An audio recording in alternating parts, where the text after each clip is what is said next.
Y'all, we're making brownies. Come on. Welcome to Highfalutin Low Carb, the almost weekly web series where we find and test the best low carb recipes this crazy internet has to offer. Today, we're making brownies. Let's get started. Okay guys, so it's about mid-July. Today the temperature is 96 degrees with a heat index of 119. So you know what I thought? Let's fire up the oven to about 325 and make about 47 pans of brownies. If that sounds fun to you, stick around. Okay guys, so we're making three recipes today. These are three of the most popular low carb or keto brownie recipes on the internet. The first of those that we're going to be making is the best chocolate avocado brownie recipe, healthy and fudgy, and this is by the website wholesomeyum.com.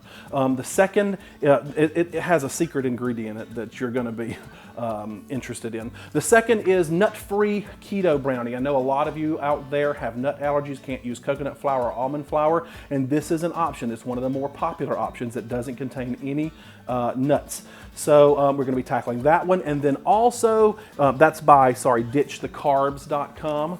And then the third recipe we're trying is really fudgy keto brownies, chocolatey rich.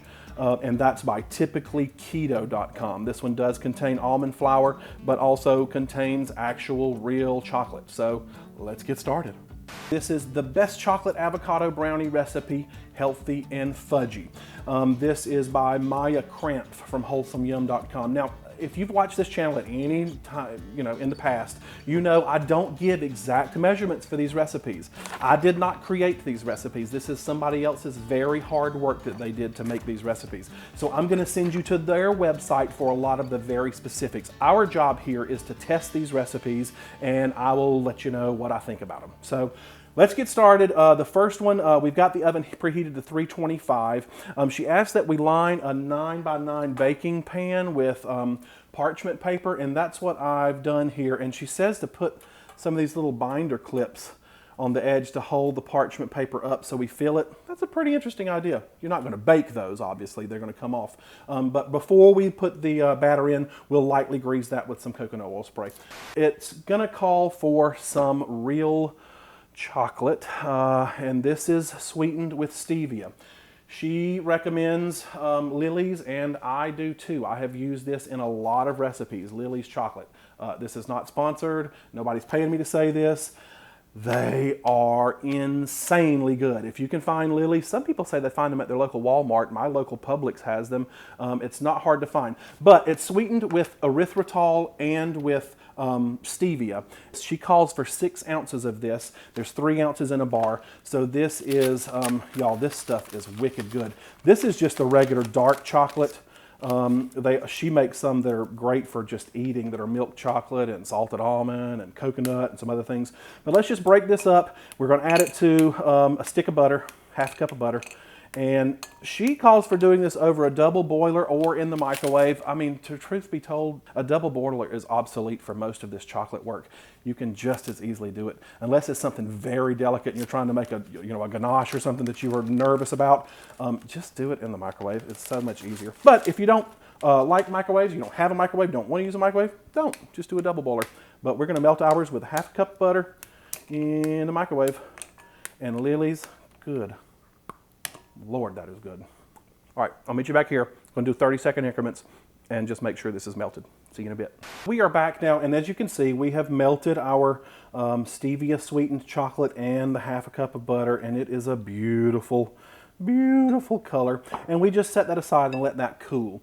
And now comes the weird ingredient that I kind of was teasing you with, and you can see what it is here, an avocado. I have seen avocado brownies recipes for years, and I have honestly never tried one.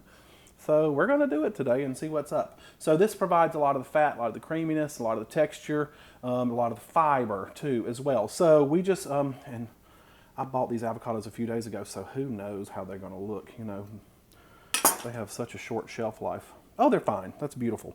So let's just put our avocado, get rid of that. And let's put our avocado in a food processor or blender, she said, and we're going to add the eggs and the vanilla. Again, if you want to know how much of each of these ingredients, be sure to check out her website at wholesomeyum.com. Okay, so we've got our avocado, and now to this we're going to add the eggs and our vanilla. So it's a couple of eggs in there. And now we just process these three things until they are smooth. Helps to plug it in. Now we can blend it until it's smooth.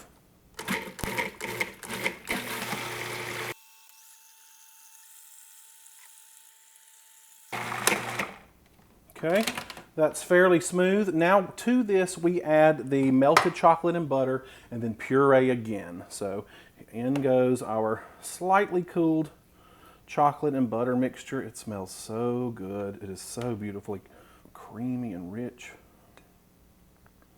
This is exciting.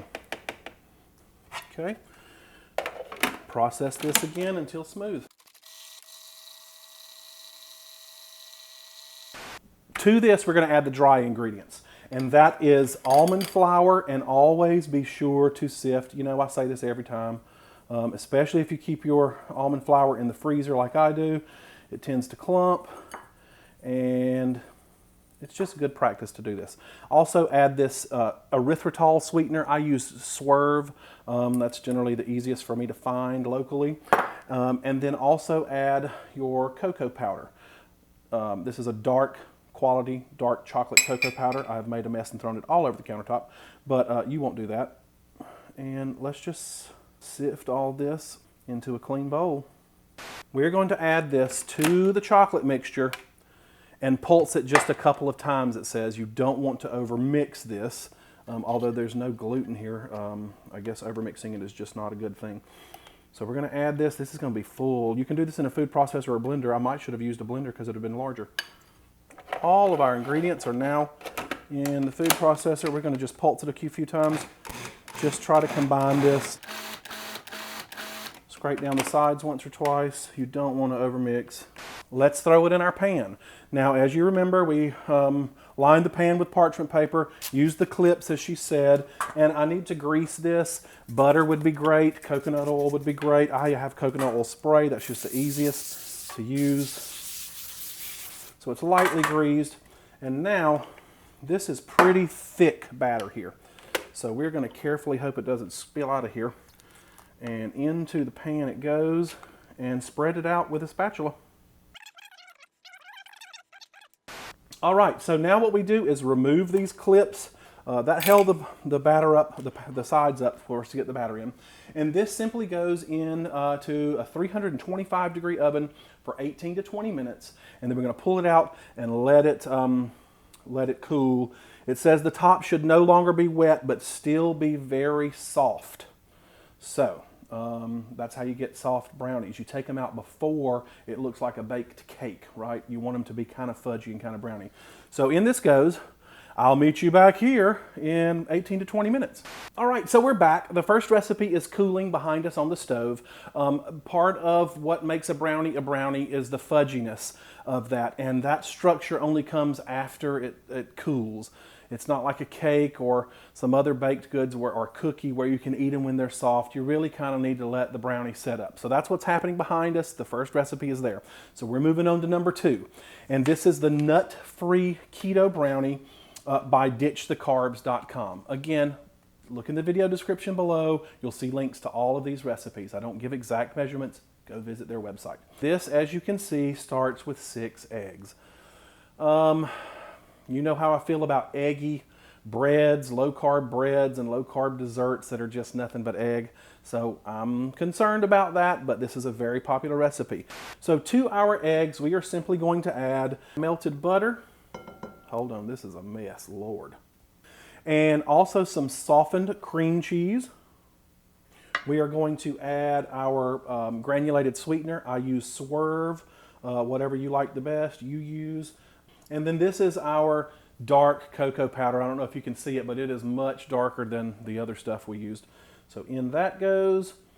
And then lastly, a little bit of vanilla. And a little bit of baking powder. And it says to use a stick blender with the blade attachment. I have a stick blender, but I think I can do a better job mixing with just a hand mixer. I don't know. So let's start with that. Woo, don't make a mess.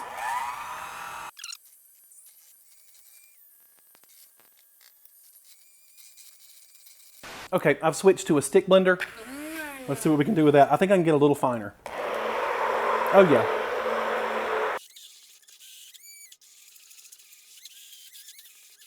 So we have emulsified this about as good as I think we can without just whipping it full of air. Boy, it is liquidy. So I'm curious how this is going to work out. We've got our lined, parchment lined baking sheet here, 8x8 baking pan. And in this goes, you see, I mean, it's like, this is like the texture of like homemade ice cream. What I'm concerned is that this is going to taste like a cheesecake, and I do not want a cheesecake. I want brownies. If I wanted cheesecake, I'd make a cheesecake, and that's what, that's why we test these recipes. That's the whole point of this show. But I'm not going to poo-poo it yet, because here we go. This is going in a 350-degree oven. I think it's for about a half an hour. How long? Cook time 20 minutes, 20 to 25 minutes until cooked through the center, and then you let it cool. It does say this is often better the next day after chilling in the fridge. So that kind of tells me this is going to be like fudge or cheesecake, which could still be delicious, just maybe not super brownie. But we're not going to judge it yet. So, all right, so ditchthecarbs.com. Here we go. This is going in the oven. I'll meet you back here in a bit. See you in a minute. All right, guys, I'm back, and these look beautiful. I don't know if you can see that or not, but they rose. That's what that baking powder, I guess, does for us. It does have the telltale look of a cheesecake, but I am not going to judge. This is going to surprise us. So I'm going to put this on the back again and let this cool. We're moving on to recipe 3.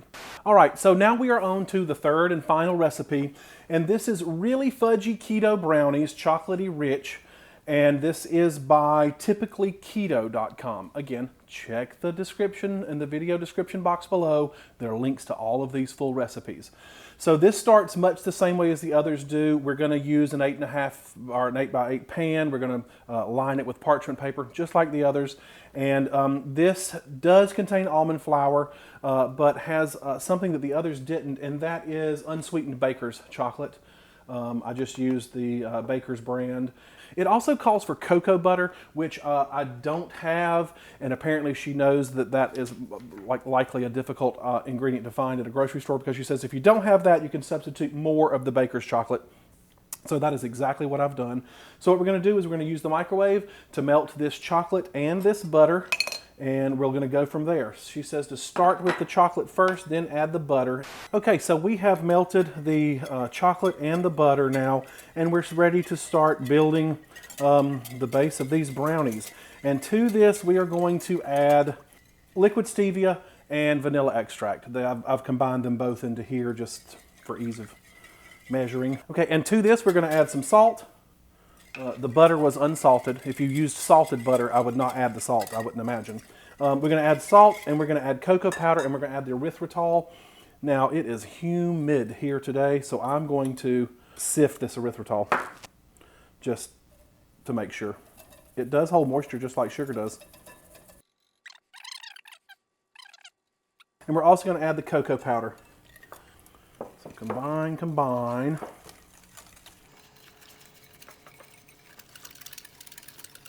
Okay, now to this, we're going to add these eggs. Add them one at a time. It's 2 eggs. I'm going to try to add half of it. Combine. Add the other one. Combine. You want to let this chocolate cool off, the chocolate and the butter that you melted just a little bit. If you put those eggs in and that's hot butter, you're going to have scrambled eggs. And we don't want that. Lastly, this is a cup of almond flour. We want to sift this. I need my sifter. And add about a half a cup at a time, because it's easier to add that way, she says. So, whoops. This was about a cup.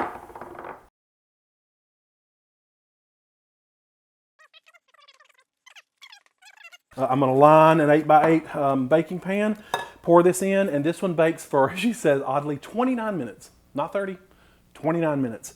And then we're going to let all of these cool down for about a half hour after that comes out of the oven. And then we're going to test them. So basically about an hour. So I will see you back here in 5, 4, 3, 2, 1. And we're back. Okay, through the magic of television, all 3 of our brownies are baked. 2 of them are cooled. This one just came off and is still really warm. But we're going to go ahead and test them according to the people who created these recipes. This is 2 net carbs. This is 1.5 net carbs. And this is 1 net carb. So what do they taste like? Let's find out. All right, I'm going to come in here and just grab one of these. This is the avocado. And this is the one I was most excited about trying. Now, I don't know if you can see. I dropped it. I don't know if you can see that. These have not set up well, all of these. Brownies need to be set up. And we're going to discover that today, especially if they have, I'm making a mess, but it's going to be good. So let's test it. This has avocado in it. I want to know.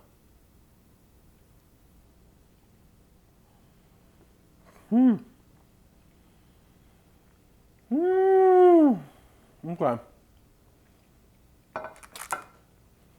You would never, ever know that that had an avocado in it. Ever. That's good. It does need to chill and set up a little bit. It tastes very much like fudge, which now, that's what they called it.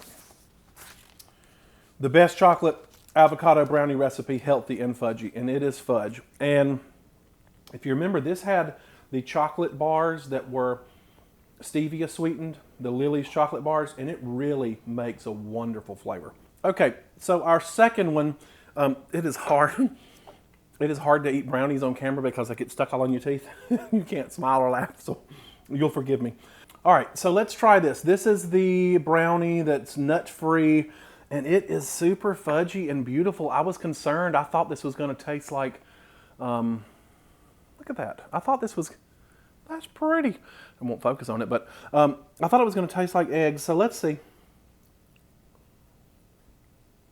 Yep. It's eggy. Okay. Yes, you get more volume in one serving. Yes, it has a half or 1 net carb less. But that, I mean, it just tastes like every single egg bread recipe, but with cocoa powder added to it. There's not, I mean, would I eat it? Yeah, I would eat it. Do I think it's fantastic? Not really. It's not terrible. I'm not bleh about it, but the avocado one was better to me, personally. But this is the one I'm kind of excited about too. Let's pull this out. Whew. Move this out of the way. Hold on. Okay, so this one just came out of the oven, so it is definitely not set, but we will get a flavor profile from it. She definitely said, going back to this nut-free one, she said that it would be better after it's set up in the refrigerator overnight. And I can see where the texture would improve, but eggs. Eggs. That's all I can taste. Okay, enough rambling. It is still hot. These held up well though, and honestly, these look the most like a boxed Duncan Hines brownie. You know what I mean? It looks the most like what I grew up as a brownie. This does have almond flour, and it has baker's chocolate. So let's see what's up.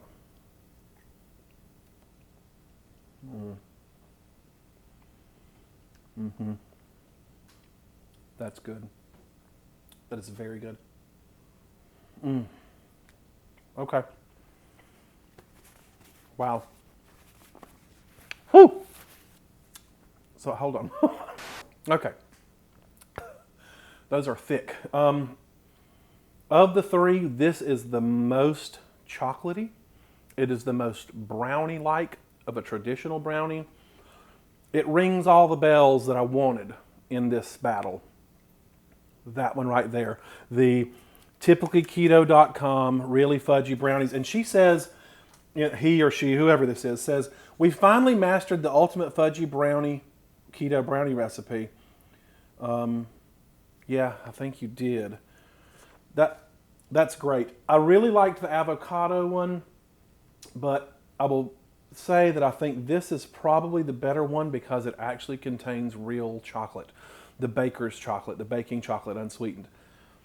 It wasn't much of it, but boy, it made a huge difference in the chocolate flavor, and that's what we're eating brownies for. So if I had to give them a rating, I would say this is easily number one, the Typically Keto. Number two is the best chocolate avocado brownie recipe by Wholesome Yum. Those were great. They were all good. This I was the most excited about when I saw it because it just puffed up and is beautiful. This is the nut-free keto brownie, obviously by Ditch The Carbs. It is tasty. I'm not saying it's bad. It just didn't ring my brownie bell. It hit my cheesecake bell and it hit my cloud bread bell. It kind of just has that texture to it. So there you have it, folks. Chocolate keto brownies. It's so simple.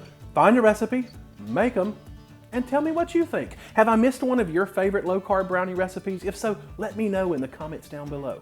Now, if you're new here, this is what we do all the time. We find the most popular low-carb and keto recipes on the internet, pit them against one another, and we determine a winner. So if that sounds like something you're interested in, be sure to hit the subscribe button down below. If you're already a subscriber, be sure to hit the bell button down below that's right beside the subscribe button. YouTube is fickle these days sometimes and doesn't want to let people know when their channels release new videos, but hitting that subscribe bell down below will let you know just as soon as I release a new video. If you haven't checked out my Patreon account, there's a link on the screen below. Do that. Patreon, think of it like a tip jar for the internet. It's a way for people like you who enjoy what people like me do, and you can give $1 or $2 a month just to sort of help keep the channel on the rails here and keep things going. Otherwise, I say it every time and I really mean it. These videos are a way for me to maintain my low-carb way of eating. And looking into the end of that camera every week or 2 weeks or month, sorry, is a way that keeps me honest. So I really appreciate that you have come along for the journey. I'll see you again next week. We're gonna do another low-carb battle. And yeah, have fun until then. See you next time.